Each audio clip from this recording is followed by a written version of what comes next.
The world stood still. In a small, sun-drenched village, a massive crowd gathered in the square, their eyes fixed on a giant mechanical snail. Among them, a blond man in a plaid shirt watched with bated breath.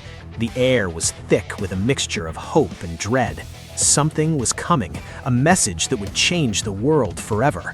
Far away on Egghead Island, the island of the future was in ruins. A close-up of a pair of cold eyes revealed York, the traitorous clone, watching the chaos. Beside her, a pink-haired girl stood trembling. Across the burning shores, a giant mammoth and a flaming phoenix soared amidst the wreckage of warships. York checked her monitors with a chilling smile. Well, how many Vegapunks are alive now?" she asked. The system pinged back. Red, now, Punk Records. 2 people, Lilith and Atlas. "Okay, everyone here, even now that Stella has died," York whispered, her voice lost in the sound of explosions. Deep within a crumbling laboratory, a different kind of drama unfolded. Kaku, the long-nosed assassin, stood across from Stussy. Despite being on opposite sides of a bloody war, a flicker of respect remained. Kaku knew the end was near for the facility. "Tell me, Stussy, you know what to do next," Kaku said, his voice heavy. "Friends make you laugh.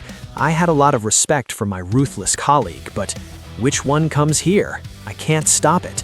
With a final look of mercy, he shoved her toward the exit. "Go," he barked, staying behind to face the inevitable. Suddenly, the horizon shifted. The giants of Elbaf had arrived. They leapt from the cliffs, landing with a thunderous crash onto their colossal ship. In the center of it all was Monkey D. Luffy, laughing with the pure joy of a child. He looked up at the towering masts and cheered, "Giant ship! Whoa, it's huge!" But even a hero needs to eat. Amidst the carnage, Luffy found himself in the makeshift kitchen of the giants, stuffing his face with a mountain of meat. The giant chef laughed as he watched the captain's stomach expand like a balloon. "You really do eat a lot," the chef remarked, in awe. Back on the battlefield, Sanji faced the flaming phoenix head-on. As the fire rained down, the giants raised their shields to protect the crew. Sanji took a drag of his cigarette, looking at his giant allies. "Humans protecting the half-humans. Are you okay?" "Thanks, I'm in your debt." Then came the moment that would be etched into history. Luffy transformed, his hair turning as white as clouds, his heart beating like the drums of liberation. "Hey, that sound again! Eat your fill!" Luffy laughed, bouncing with infinite energy.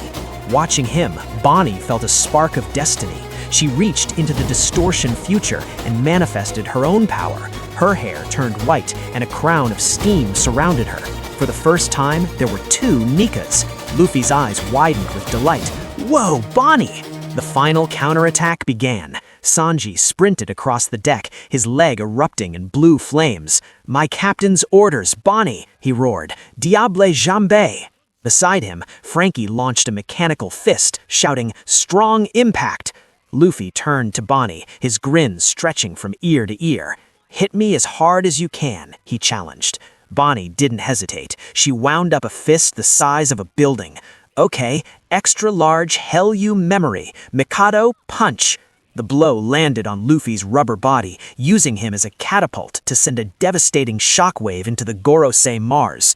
As the enemy was blasted back, Luffy's laughter echoed across the sea. "Does it hurt? You guys are amazing. If you use hockey, it's going to hurt, right?"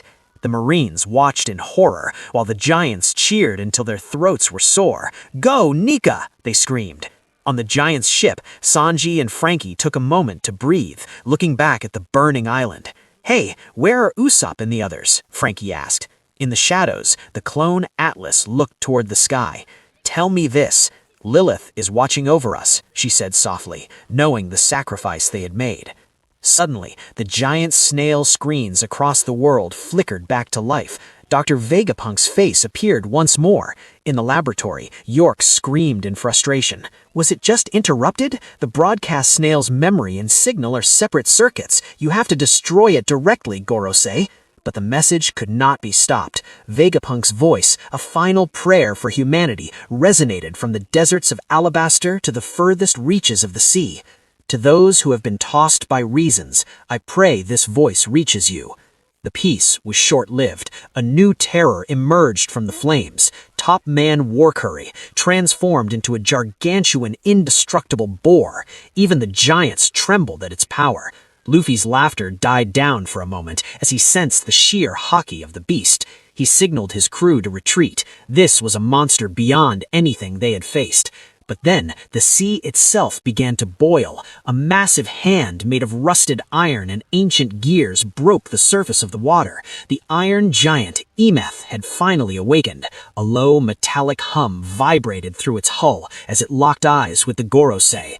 "Go, Joyboy," the ancient voice echoed in the mind of the giant. Sloppily, "It's time." The Iron Giant stood tall against the setting sun, ready to fight one last time for the future.